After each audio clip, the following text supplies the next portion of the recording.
Okay. Attorney Del Campo, could you call the roll for us, please? Yes, Your Honor. Justice McDonald, Your Honor is here.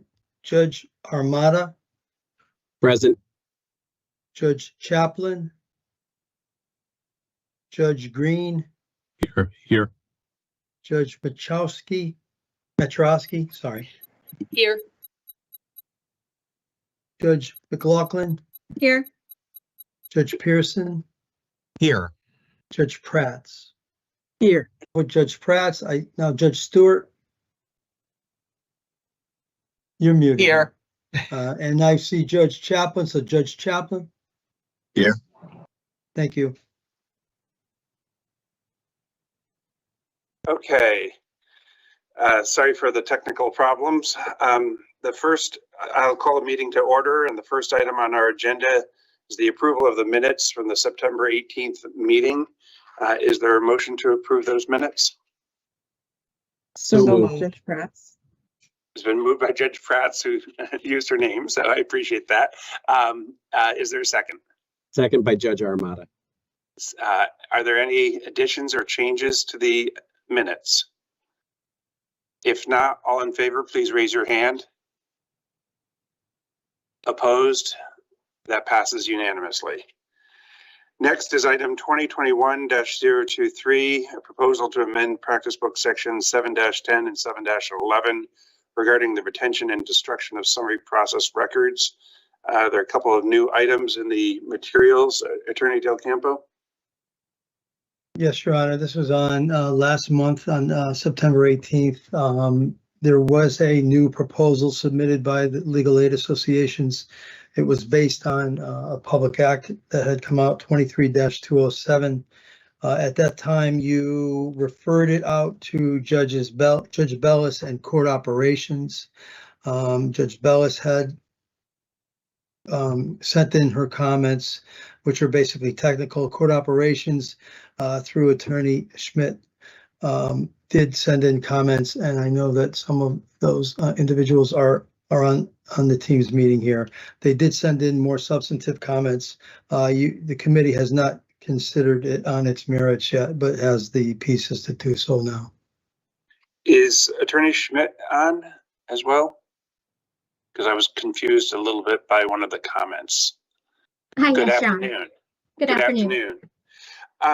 As I read your comments, it sounded like there were, from Court Operations perspective at least, that there were no needed changes. Am I misinterpreting that? No, you're not.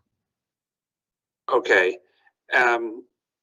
So is that just a coding problem? I shouldn't minimize it. You would have some coding issues that you'd have to deal with. Is that my understanding? Correct, regarding what the system will pick up to display. And forgive my ignorance, but is that something that can be done in a time frame that would allow us to proceed during this court year? It's my understanding, and speaking with the technical support teams, that will be done in time for the July 1st, 2024 implementation date. Okay, I appreciate that. Mm-hmm. Are there any other questions for Attorney Schmidt?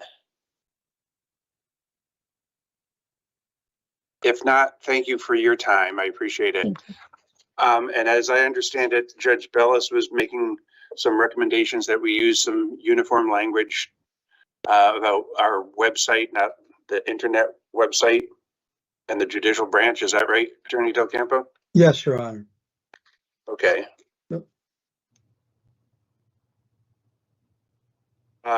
So is there, from my perspective, we're in a good position to move forward with this, but let me open it up to any comments from members of the committee.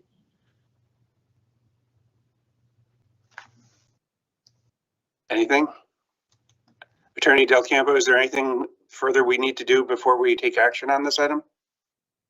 I just want to be clear, Your Honor, some of the comments from Court Operations, maybe you intimated this, were that there was a difference between the statute in terms of removing these from the internet versus Retention. retention, right? I was under the assumption that this was just dealing with removing these items from the internet. I see Attorney Podolsky's engaged his camera. My understanding was that this was to limit public disclosure after such a time as a defendant in one form or another is no longer the subject of an active eviction where they have prevailed. Is that a fair assessment, Attorney Podolsky? Yes, Attorney Kelleher is on this call also. Oh, there she is. We thought that she might be at least the first person to say something on the subject. Attorney Kelleher, can you unmute yourself? Yes, Your Honor. Thank you. And thank you, Rafi. We reviewed court operations comments, and we did understand their comments to mean that the practice book refers to the physical retention of the files rather than the website, and that they could effectuate Public Act 23-207 without any change to the practice book, that they can remove things from the website without changing the practice book. We had one sort of lingering concern, which is that there's part of Public Act 23-207, which we did not include in our initial letter, which discusses the disclosure of summary process records to commercial entities. And the statute requires that information only be disclosed consistent with the new rules established by the statute. So we just wanted to ensure that even if judicial is retaining these records, the information is only being disclosed in accordance with the new statute. And we weren't sure whether that would require a practice book amendment. We'd be happy to provide a letter with some suggested language if the Rules Committee would find it helpful. But we did understand the distinction that court operations was making. Well, let me ask the members. It seems to me that could be done as an understanding with court operations, that it wouldn't have to be included in a rule. That seems to be a little in the weeds, if you will. But let me open it to members of the committee for their opinions. I think Court Ops produces for all the clerk's office policy manuals in terms of the court operations and things like that. And I know we've come in some brush in New Britain in terms of interpretation, but I don't think we need to make a rule. I think a court operations policy manual reflecting that would suffice. Attorney Kelleher, do you feel comfortable just working with court operations to iron out those details? I do, Your Honor. Okay. I'm sorry, hold on. I've got a lot of paper here. Attorney Del Campo, could you point me what sub item on this item is the actual language that we're talking about?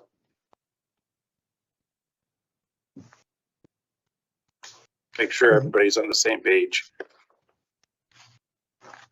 Well, what are you, I'm not certain, Your Honor, what what's on the table for a vote. Maybe I'm making a mistake. My understanding was that we had the language,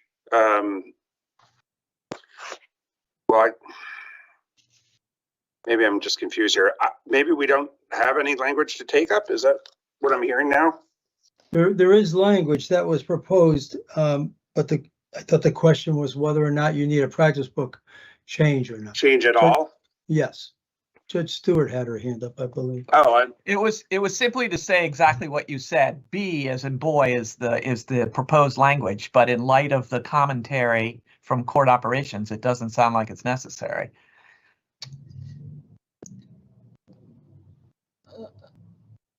Justice McDonald, could I add something to this? sure, Attorney Podolsky. The letter that the legal services programs wrote focused on the part that we thought needed to be addressed in the practice book, which was subsections A and B of Section 23 of Public Act 23-207. We did not include in that letter a quotation of subsections C and D. which were part of that same section. So I think the problem may be in you looking for the language. If you're looking at, you may not have in front of you the full language of section 23. Subsection D is the part of the statute that said that that what is sold to commercial entities, which might be like tenant screening services, is limited to what is available on the website. In other words, there was a link up in that subsection to so that by the substance of the statute being, if there's no judgment for the landlord, it's going to come off after 30 days. It will come off the website. That being the substance, that didn't mean judicial wouldn't necessarily still have the record of it.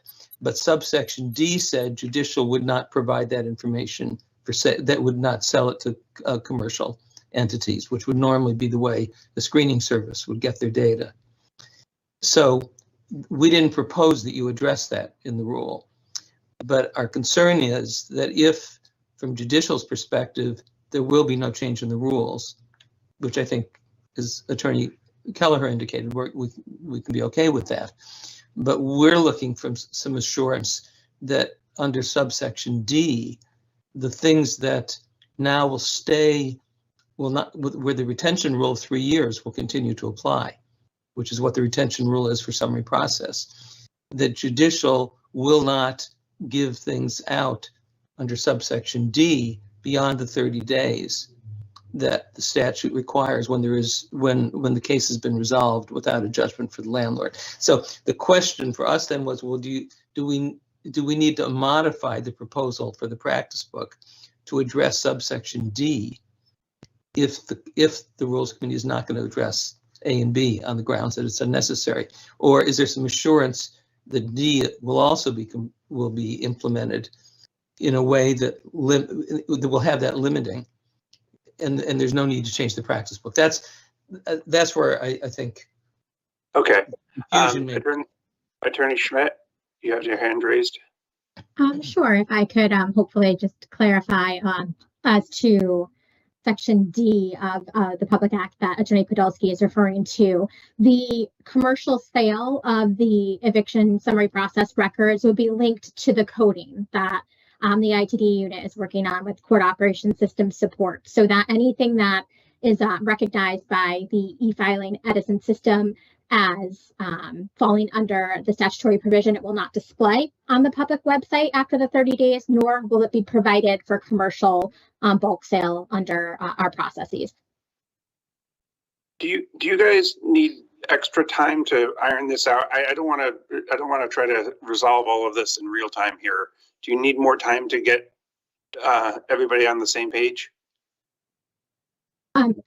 Speaking for court operations, I would say it's our perspective that there's no rule change required because the statute does not address retention. It merely addresses a display of records as well as commercial sale of records, not actually the record retention that's envisioned by Practice Book 710 and 711. So using that as our guide, I think that court operations is on that page.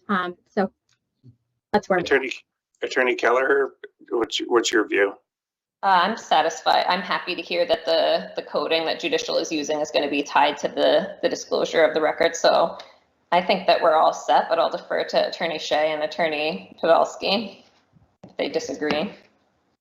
No, let's hope nobody's going to disrupt our unanimity here. I agree. That's very reassuring to hear what Attorney Schmidt said regarding the coding. It's very helpful. Thank you. Yeah. I think okay. Okay. All right. So we'll take no action on this item. Is that right? We're going to table this. Okay. Thank you. Thank you. I appreciate your time and cooperation. Next item is 2021-027, a proposal to amend the practice book to include uniform standard interrogatories and production requests for real property tax appeals. Attorney Del Campo.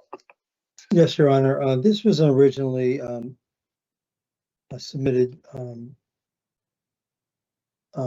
sorry. This was last on the agenda in January of 2023. The committee tabled it and suggested that an ad hoc committee of interested parties be put together and discuss and develop these discovery requests.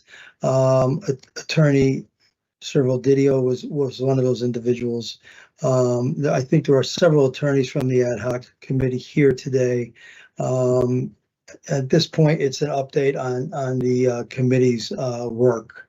So I can turn it over to them if you'd like. So let me, I just want one designee from the committee to bring us up to date on where we are. So whoever that person is, please engage your camera.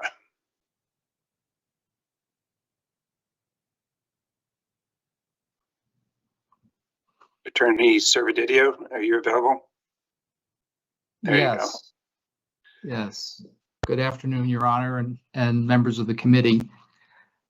Following up on the comments just made, an ad hoc committee was formed of 6 members, 3 who represent taxpayers predominantly and 3 who represent municipalities. The committee has met several times, and perhaps more importantly, each subgroup, and the committee is operating in these 2 subgroups to some extent. Each subgroup has prepared a set of model discovery requests, both directed to taxpayers and a set directed to municipalities. There is a degree of overlap between the requests, although they're not totally in sync. So where we are as a committee of the whole is that we're in, I'll call it a reconciliation process at this point. An effort to see if we can develop a consensus around a single set of discovery requests to be directed to municipalities and a single set to be directed to taxpayers. And I think most of the committee members are on the call today, so they certainly can add. We do have another meeting scheduled for next month, at which I'm hoping we will reach largely, or if not entirely, the consensus that we're seeking around those, and then we can present those to the full committee here for consideration. I appreciate that. Why don't we, with our encouragement and thanks, ask you to endeavor to accomplish that by our next meeting and report back at that time. Is that okay? That's fine. What is the date of the next meeting, Your Honor? That would be November. That's November 27th, sir. Okay. November 27th, Monday. Is that enough time, Attorney Serval-Didio? I think we had our next meeting planned for the following week. So that's fine. We'll give you 2 months. How's that? Perfect. Thank you. December 18th, sir. Okay. Thank you. Thank you very much. Thank you. Next item is 2023-008, a proposal to amend various practice book sections regarding the pathways process and family matters. And I understand we're going to have an update from Judge Diana. Is he available?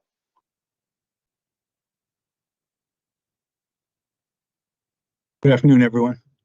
Good afternoon.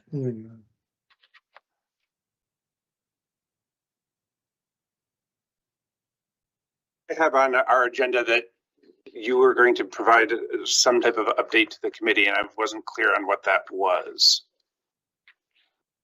Well, I just became part of this, and it's been an ongoing process and to kind of update the panel. The proposal was set forth. There were comments made, and Judge Albus had responded to the matrimonial lawyers.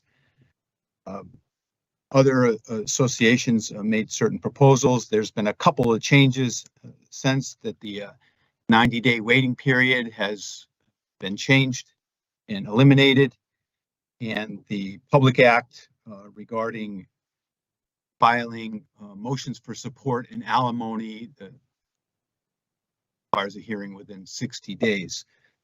So I understood from attending the last meeting that the only issues were on new sections.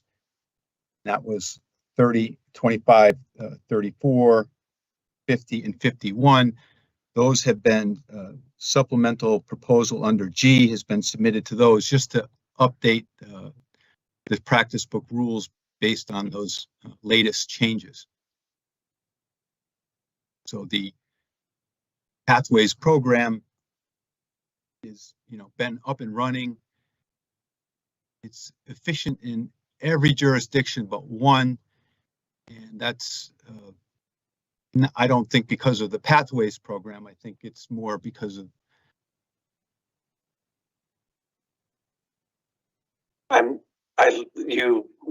you got yourself muted somehow.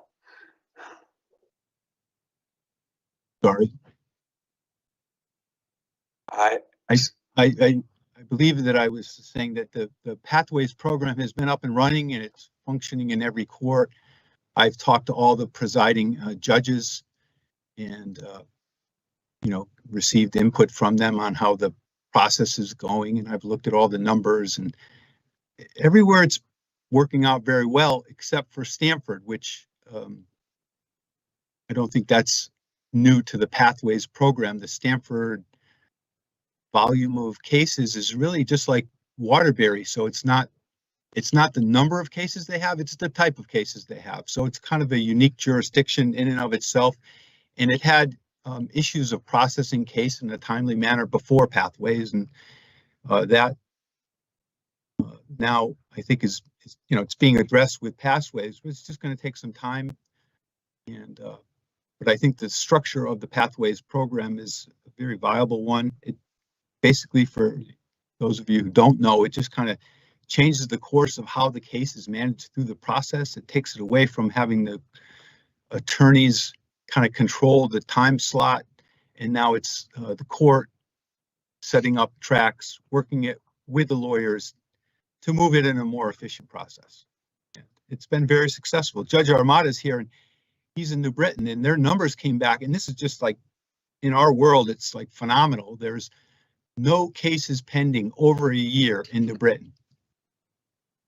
Oh, I just want to point that out. That's like unbelievable. Judge Stewart's here, Judge Maczarowski, they understand this. Like in Hartford a few years ago, when I started, there were over 350. And now Hartford is the biggest jurisdiction in volume. And now we're about 85, just in the last 2 years. And that's following the Pathways program. And that's also the types of cases, even though the volume is bigger in Hartford, we don't have we have some cases like Stamford, but the volume is, a lot of people who have more limited issues, and we're able to process them, within the goal of 1 year. So I hope that answered any of your questions. Let's see, Judge Stewart has her hand raised. I was hoping to make a motion on what I would call the non-controversial rules, which are basically all the other ones, other than the 3 that are the subject of the most recent amended material. And so my motion would be to approve the proposed changes to practice book sections 25-1, 25-3, 25-4, 25-5, 25-26, 25-30, and 25-53, so that we can narrow our discussion, with the assumption, of course, that those are approved, to the 2 remaining ones that are controversial, but I recognize there's a 3rd one that was subject to this most recent amendment. Okay, there's a motion. Is there a second?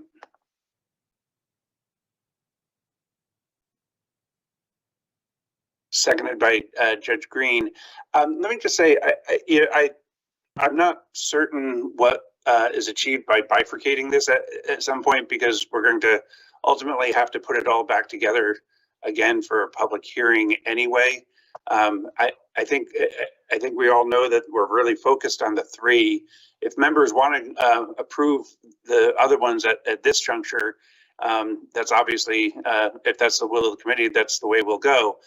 It just seemed to me that we could just still keep it all together and keep rowing in the same direction towards approval, but I'll open it up to members of the committee for their comments. Well, some of those rules are being changed for reasons having absolutely nothing to do with the Pathways system. So, Understood. Okay. Other comments from members of the committee? Do we know what overlap? So if we did go forward with Judge Stewart's proposal, is there any overlap between the three, I'll call it the three practice book sections that are not included in Judge Stewart's motion?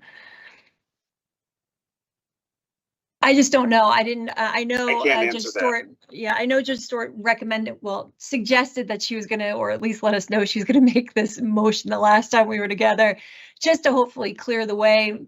I think most of us have been focused on at least the two. Now 51, I know, was amended as well. I just didn't, I always concern about, you wouldn't want the tail not to come along with the rest of the dog, as it were. That would be my only concern, in sort of doing it in two different tranches, I'll call it. When I would hope we would be able to move it forward, especially now that we talked about last time with the new act requiring the hearing that Judge Diana talked about today. It seems like some of the concerns at least have been alleviated on pendent delete motions, but those are just my thoughts. Judge Diana, do you have a answer to Judge McLaughlin's question? Yes, I don't think that moving on the motion would impact these three sections. Okay, they're not intertwined at any level that has escaped any of us at the moment. I believe so, no. Okay.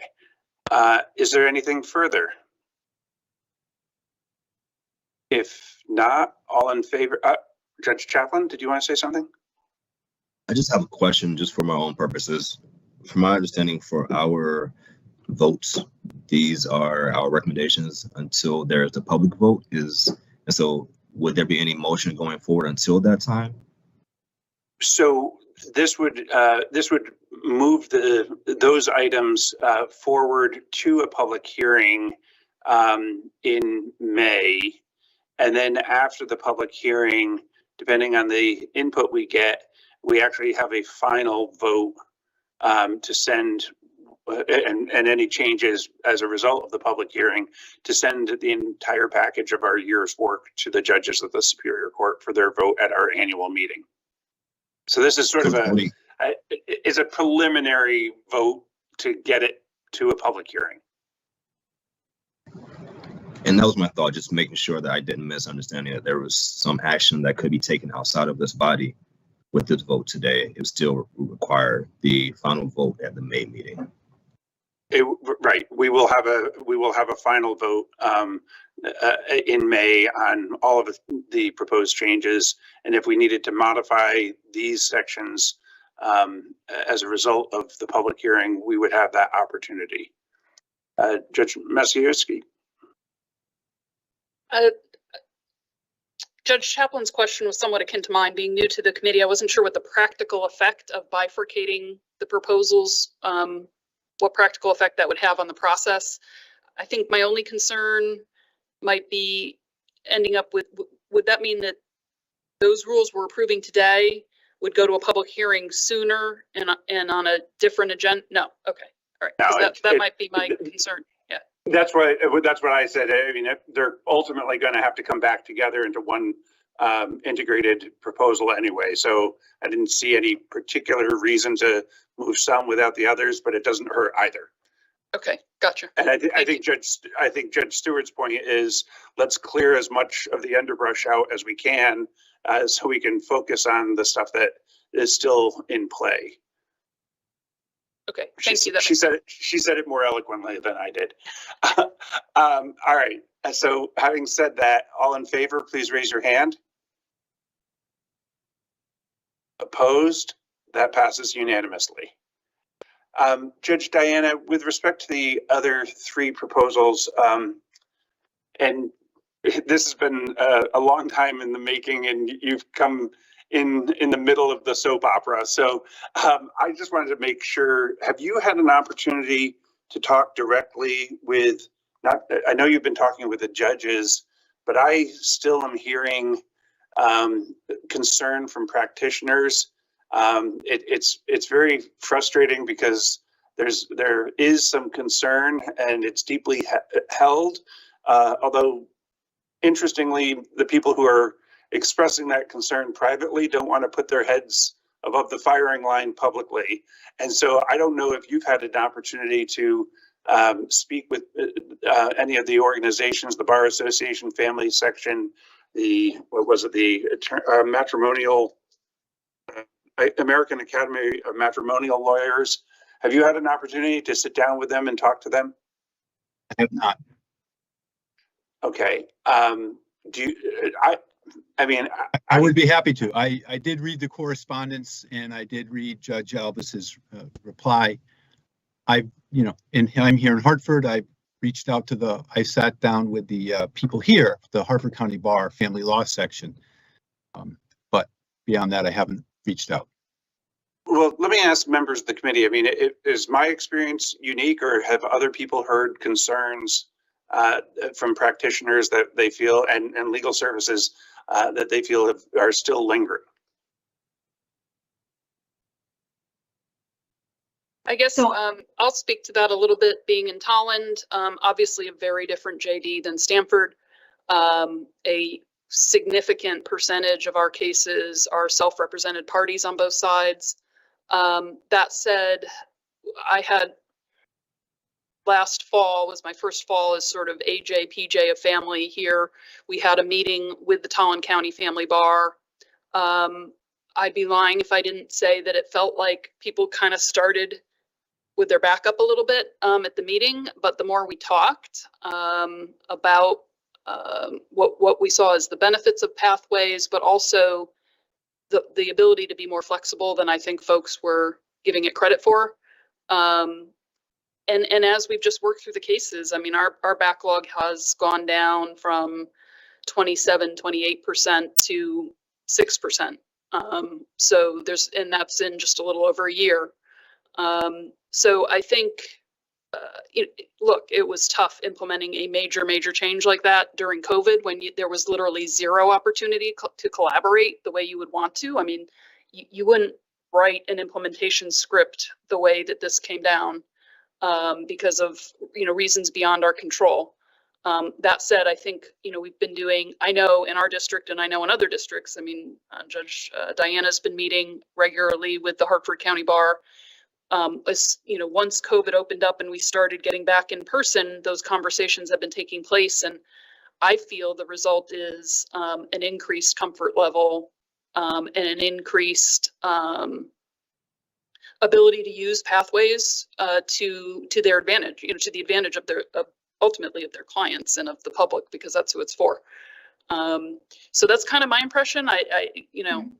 Not a great way to implement a major change, no question. And that caused concern, anxiety, uncertainty, misunderstandings, frankly, in some cases. And I think we've had to do a lot of work to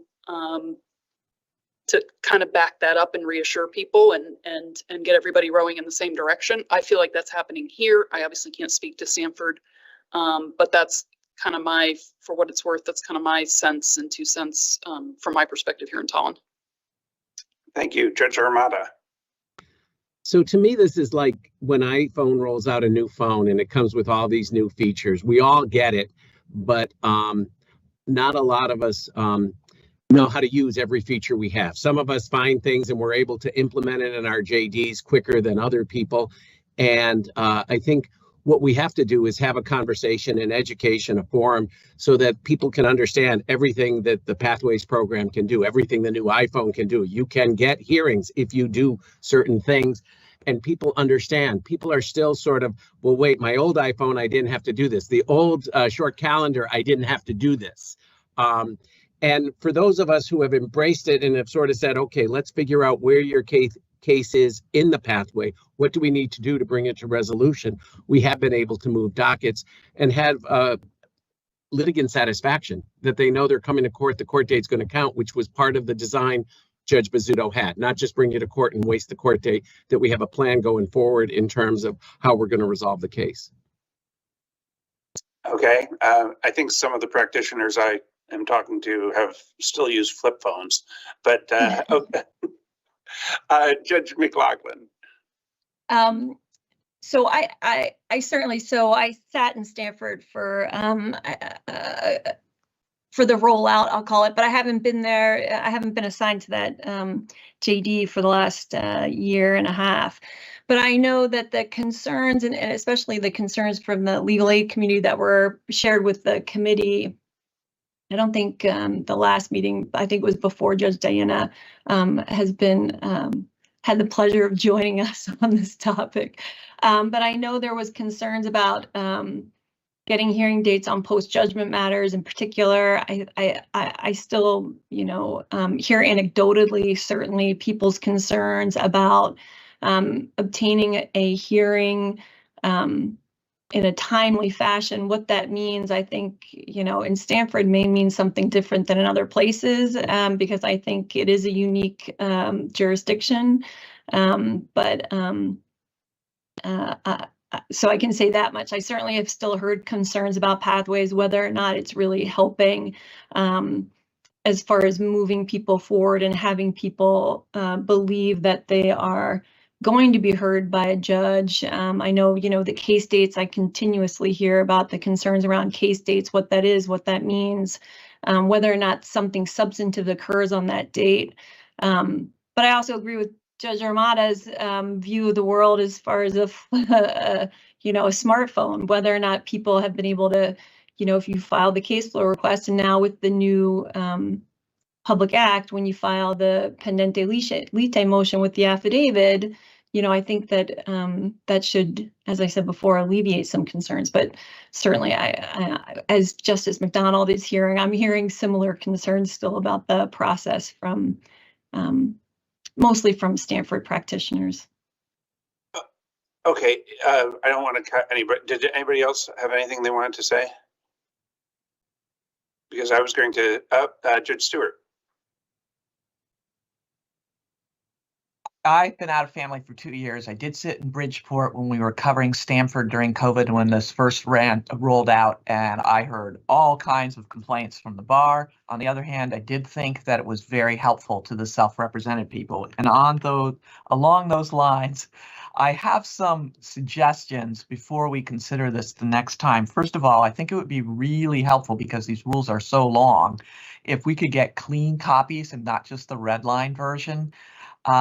Because I do think that internally, these particular rules, there were some issues that I found confusing in terms of the order in which things were said, and the fact that subparagraphs or subsections were going on and on and on. So I think it would be helpful to us because what I look at in particular with 2550 and to a lesser extent 2534 is the self-represented people and people trying to, even people with a decent amount of intelligence, trying to understand what these rules are saying.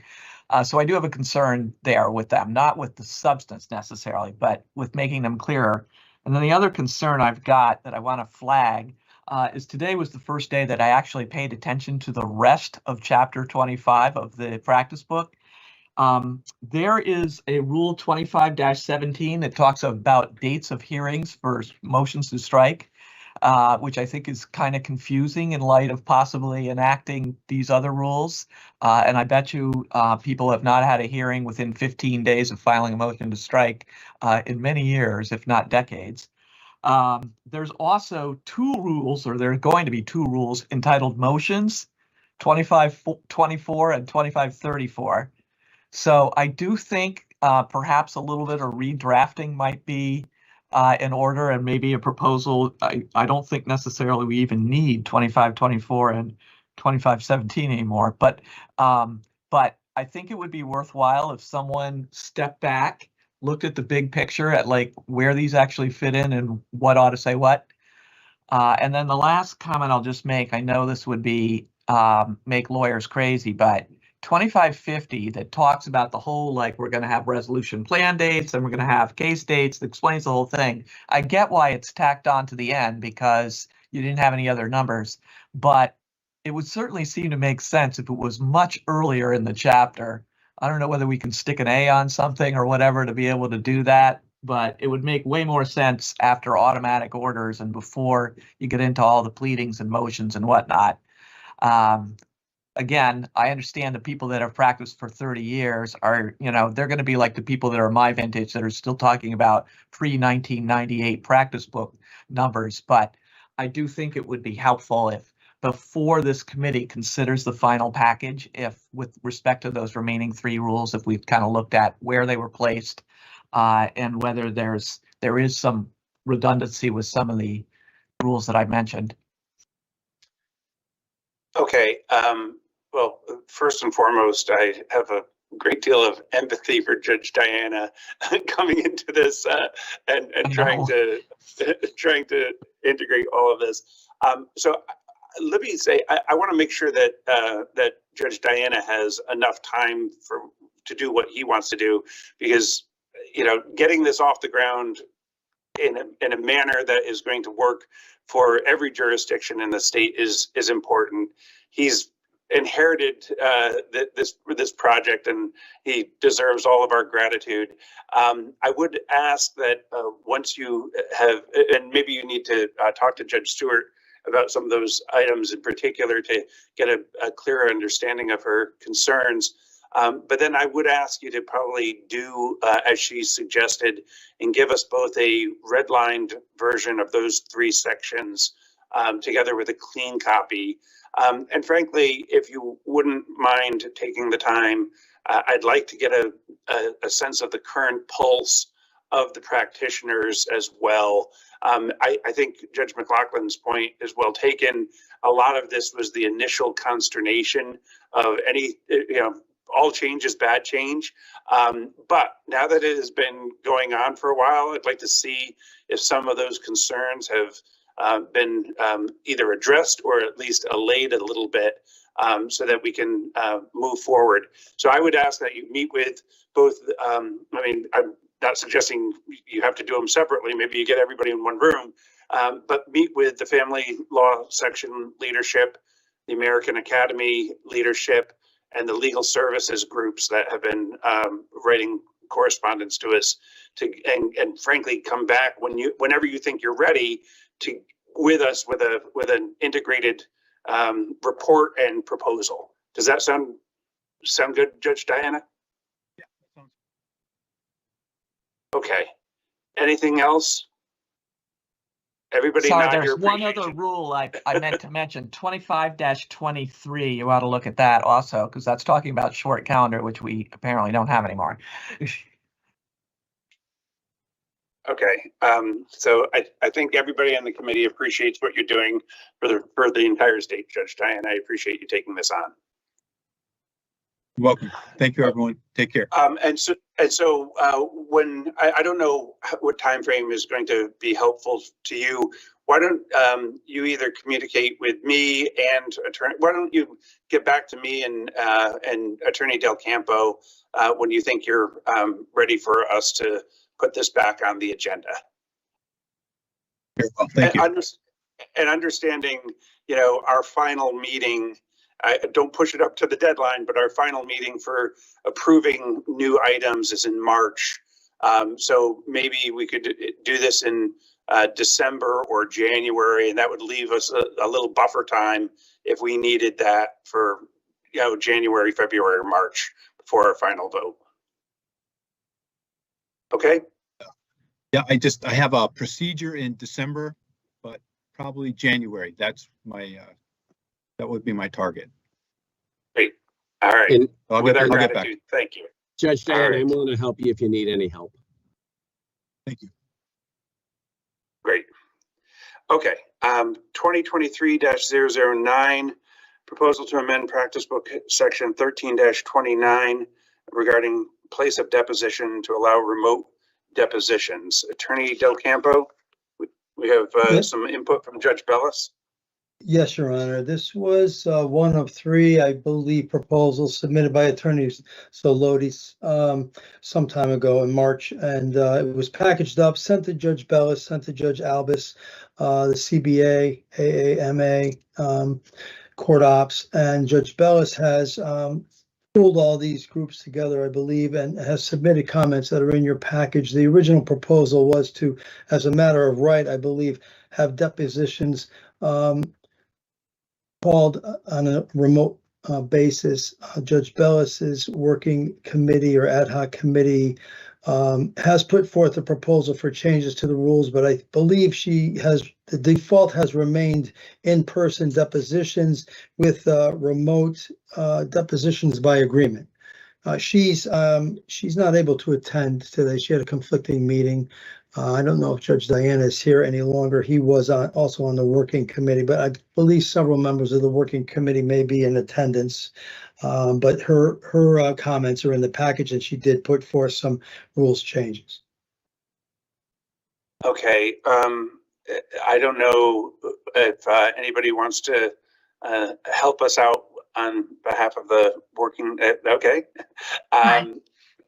Good Hi. afternoon, Your Honor, and members of the committee. My name is Carolina Dowd, and I was on the working group with Judges Bellis and Albus, along with a number of other practitioners.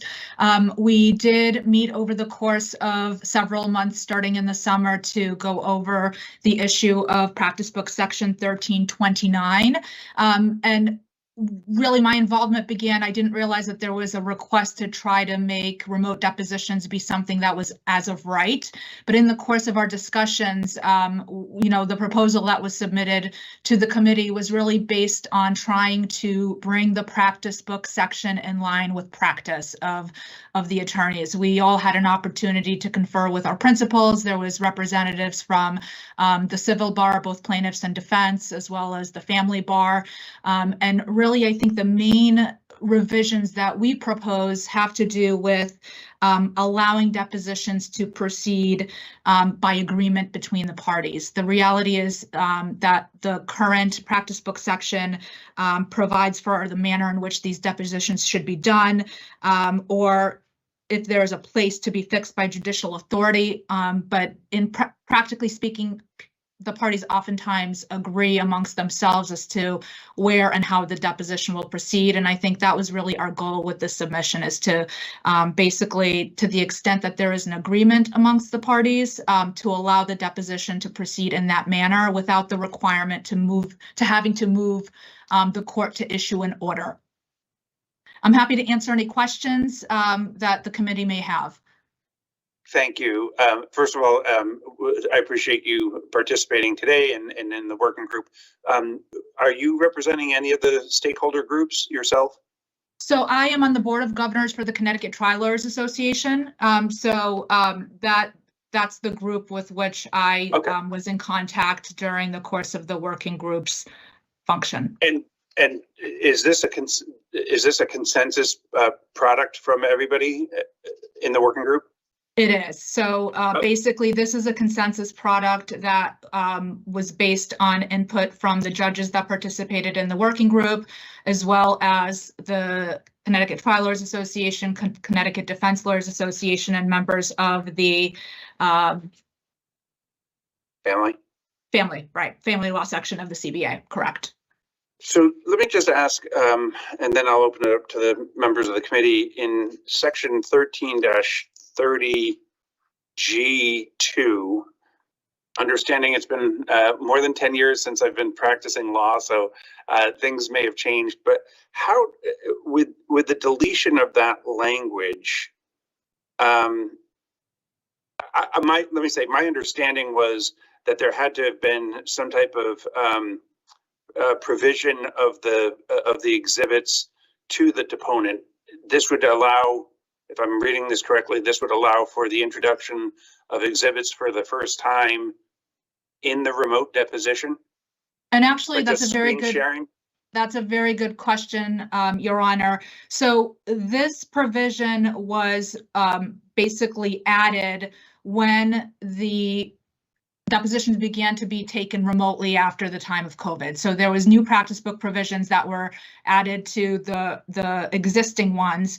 And prior to the provision being added recently, and I don't know when that happened exactly, but for in-person depositions, there was never a requirement, Your Honor, for the deposition exhibits to be shared. So during in-person depositions, there was, practitioners were not required to provide opposing counsel and the deponent with the exhibits that would be utilized during the deposition.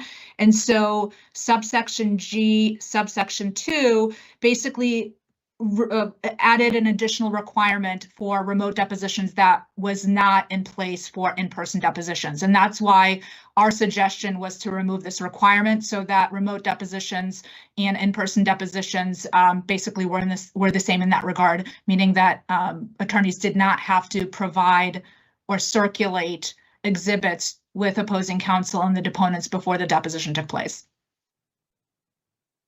Okay. Okay. I haven't done this stuff in a while, so I'll shut up. Are there any questions from members of the committee? What I'll say is that's Judge Pearson here. That's my recollection of how it was done before Attorney Dowd, before the changes that Attorney Dowd referenced were made with respect to remote depositions. It was not customary to share proposed or proffered deposition exhibits with opposing counsel or with the deponent in advance of the proceeding. That was how it was done traditionally. And I also just want to say that I was not in this working group at all, but having reviewed what the proposed changes are, I certainly support what Judge Bellis and her colleagues have come up with. Okay. Any other comments? If not, I will accept a motion to approve the changes to sections 13-29, 1330, and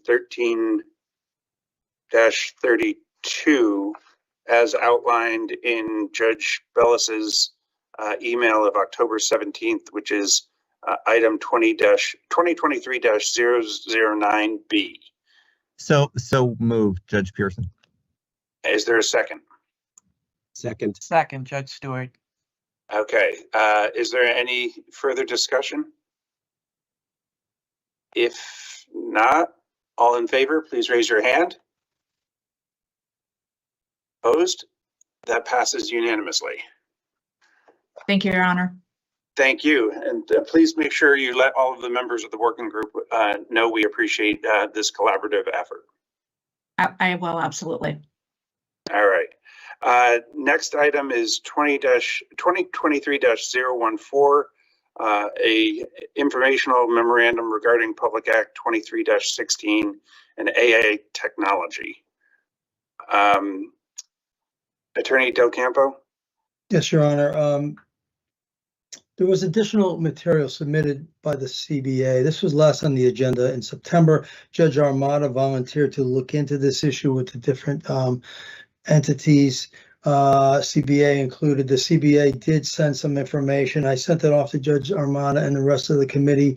Judge Armada, I think it's on for just an update at this point. And Judge Armada has been kind enough to tolerate my sending him additional information. and great articles. So yeah, go ahead, Judge Armada. On October 3rd, at this committee's request, I had a conversation with Jonathan Shapiro, and talked about the new committee created by the Connecticut Bar Association to deal with AI. They hadn't had their first meeting yet. He will raise issues of whether there should be any practice book rules about the same.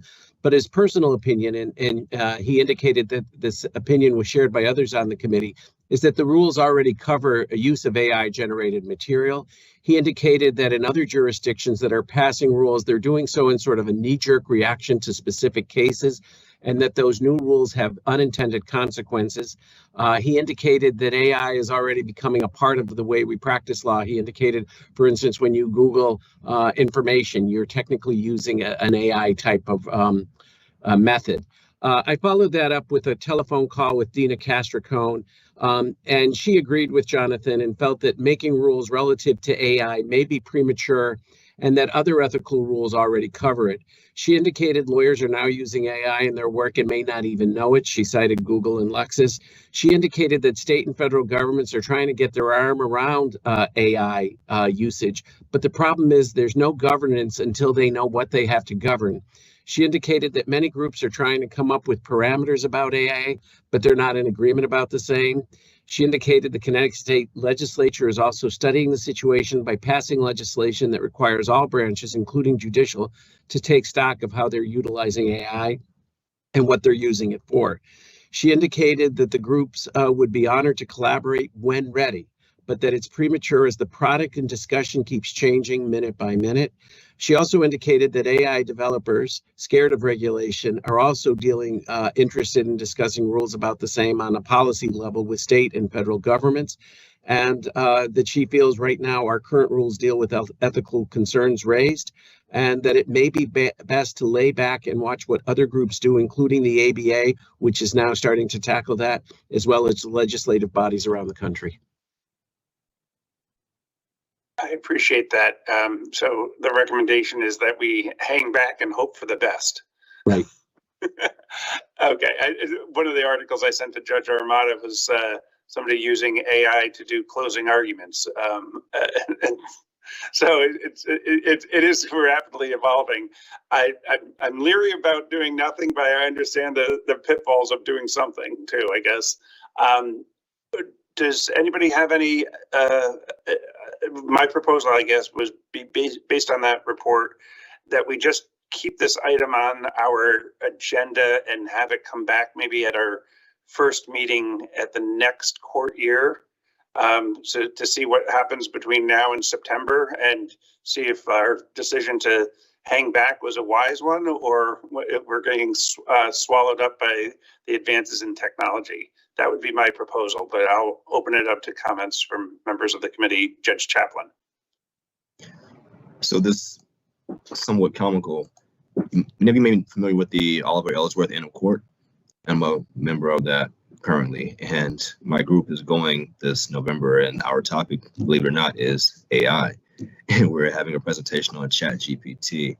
And part of the conversation that the group has been having has been about what rules are needed, what are the ethical implications of AI, and those issues that were raised by Judge Armada as far as the rules that already exist have been part of our conversation. But one thing I thought was interesting that I hadn't considered was the idea of client disclosure as to the use of AI as an interesting topic.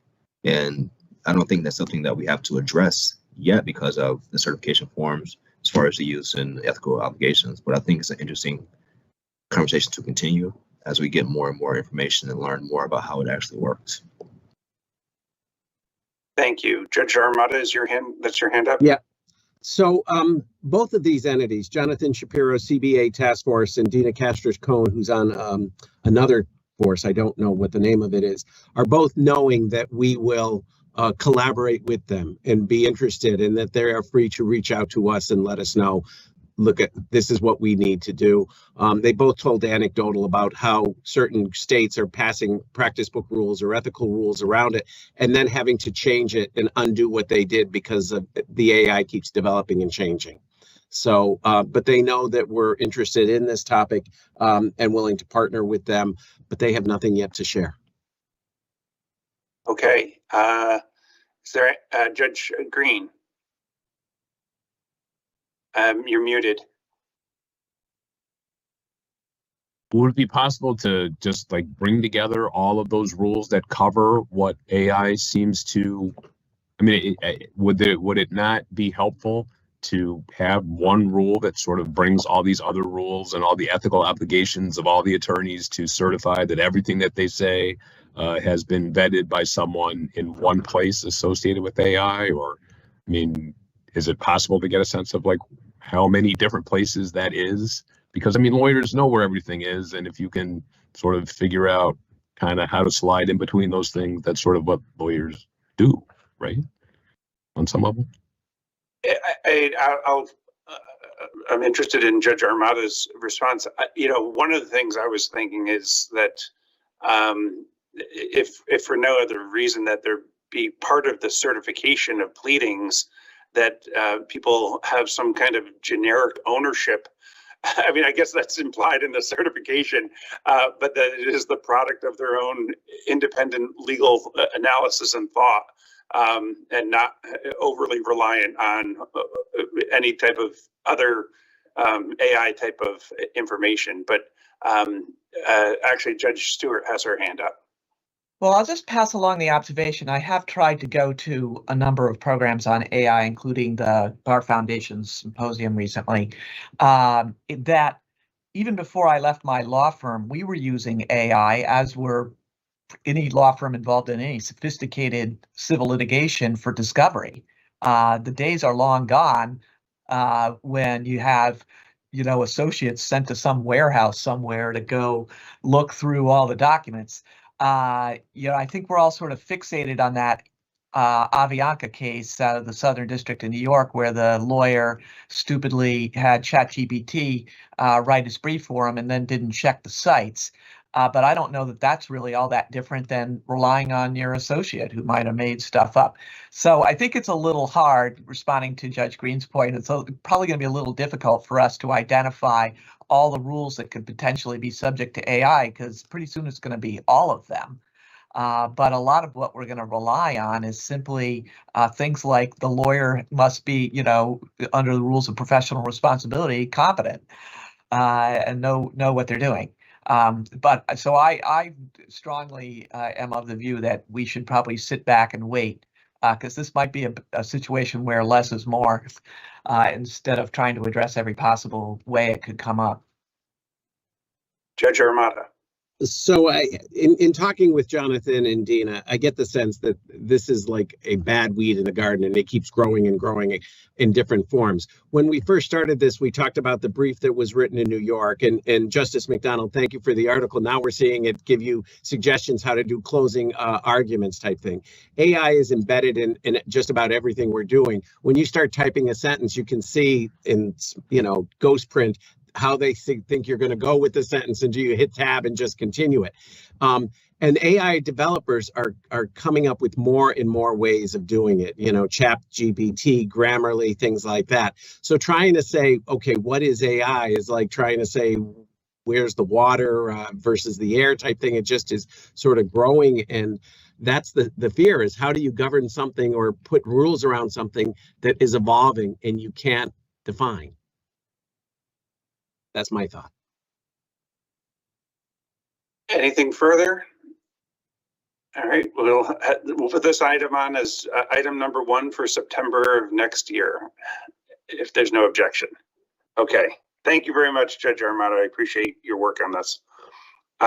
Next is 2023-015, LSSC recommendation to approve the Connecticut Bar Association as a certifier in the specialty areas of residential real estate for a 5-year period.